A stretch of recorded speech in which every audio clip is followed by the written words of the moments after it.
You are not ready for this. Rangers are set to hand a new deal to a rising star. A proven SPFL goalscorer could join for free, and it's a controversial name. Sean Dyche linked with Ibrox, yes, seriously, and Kris Boyd has gone off, saying one summer change matters more than everything else. But here's the real bombshell. Talk of Michael Beale returning to Ibrox is picking up steam. Want to see these and more Rangers news? Stay until the end. We are the people. Bailey Rice, just 18 years old, is finally being treated like the baller he is after spending the season hovering around the bench under Philippe Clement. It's Barry Ferguson who's given him the keys to the engine room, throwing him straight into the fire against Athletic Bilbao in the Europa League. And guess what? The boy held his own. Now, Rangers are doing the right thing. Talks are underway to lock him down beyond 2026, and sources close to the club expect he'll sign a new deal soon. He's the type of player you build a midfield around, left-footed, composed, and fearless, exactly what Rangers have been crying out for in that number 6 role. But let's not pretend this is job done. If he signs the extension, the smart play next season might actually be to loan him out, somewhere he can play every week and grow into the monster we all know he can become. 11 appearances this season, mostly cameos, just isn't enough. He's had flashes like that big start in Europe, but the next step is regular game time. Ferguson's words about Bailey are no accident either. I'm going to put my trust in him. You don't say that unless you see something special. And Michael Beale was just as giddy about him before he got the sack, calling Rice a heck of a player when he was only 16. Let's be honest, you can see the vision, a boyhood Rangers fan maturing into a midfield general at Ibrox. But if the club botch this or fail to give him the pathway he needs, you and I both know English clubs will be sniffing around soon enough. Do you trust Rangers to handle Bailey Rice's development properly? Or will we just end up watching another talent walk out the door while Celtic rub their hands? Andy Halliday's latest comments have stirred the pot, and you know what, he might be spot on. Bringing Lawrence Shankland to Ibrox this summer on a free, it's the kind of move that makes absolute sense, especially in a window where every penny will count under the incoming 49ers regime. Look, nobody's pretending Shankland's having a barnstormer this season. 5 goals in 39 appearances is nothing to write home about. But let's not act like he's suddenly a dud. In the 2 seasons before this one, 31 goals, then 28. That's not just form.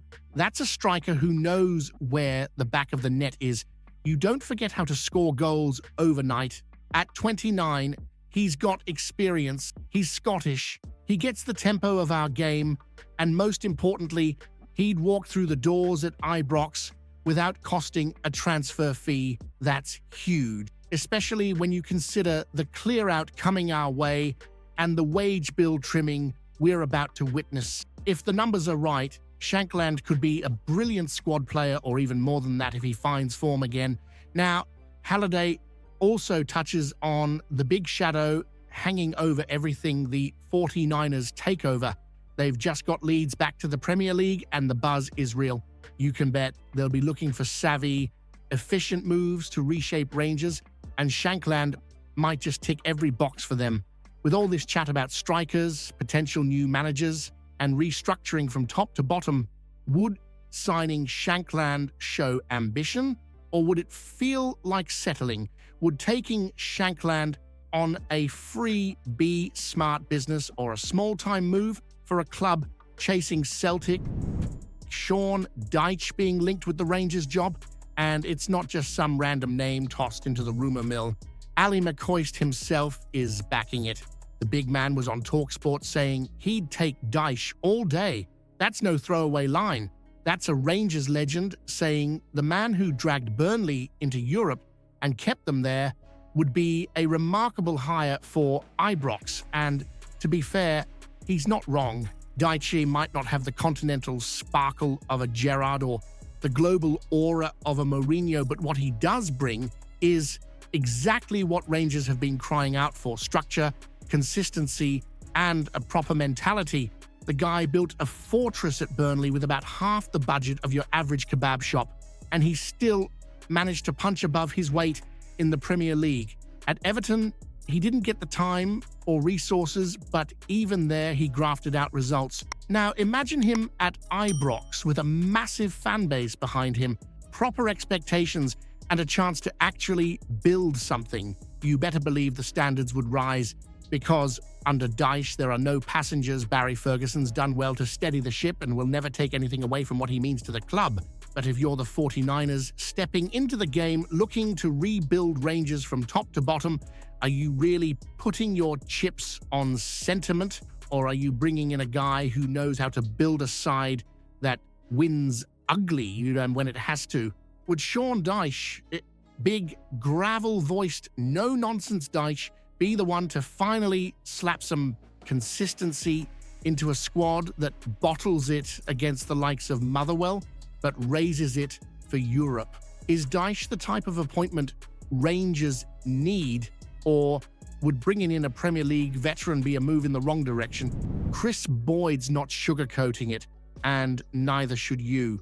You can throw new owners in the mix, parade in a shiny new sporting director, and even bring in a big-name gaffer with a trophy cabinet to envy. But if Rangers don't nail recruitment this summer, it'll all be for absolutely nothing. And that's the brutal reality Boyd's putting front and center. He's spot on. The squad has been miles off it when it matters. A couple of big nights in Europe doesn't paper over the cracks when Celtic are strolling to another title without breaking a sweat. We've been here before.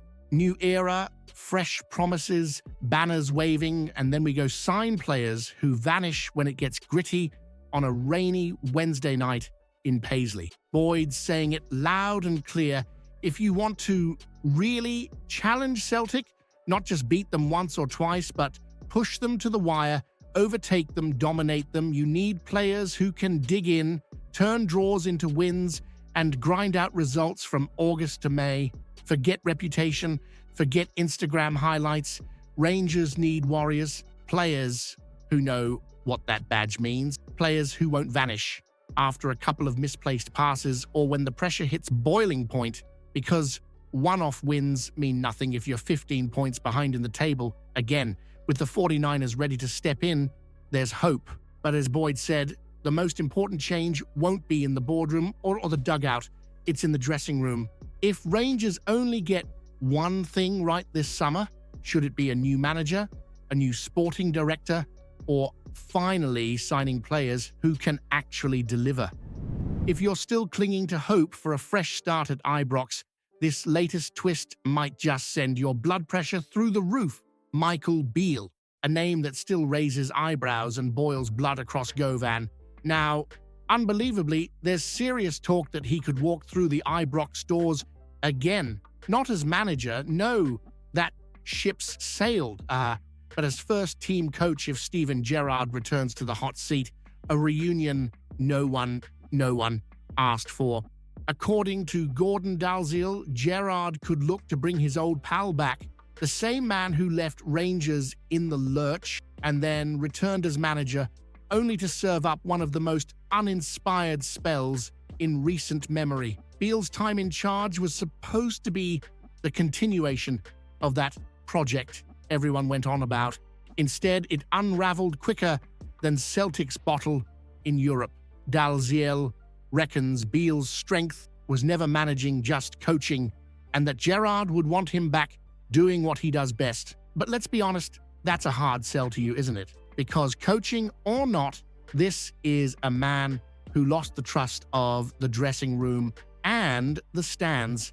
And while we're at it, bringing him back as part of the shiny 49ers reboot would feel like tripping over the same stone twice. You don't rebuild a broken structure by reinstalling the same shaky foundations, especially not when you've got Barry Ferguson bleeding for the badge on the sidelines. Would bringing Beale back under Gerrard be the worst start possible to the 49ers era at Ibrox, or would you be willing to swallow that pill if it meant Gerrard returns and Beale keeps his mouth shut and his head down on the training pitch? If you haven't seen yesterday's video yet, you're missing out. Explosive news about Rangers that'll leave every fan stunned. Go check it out now.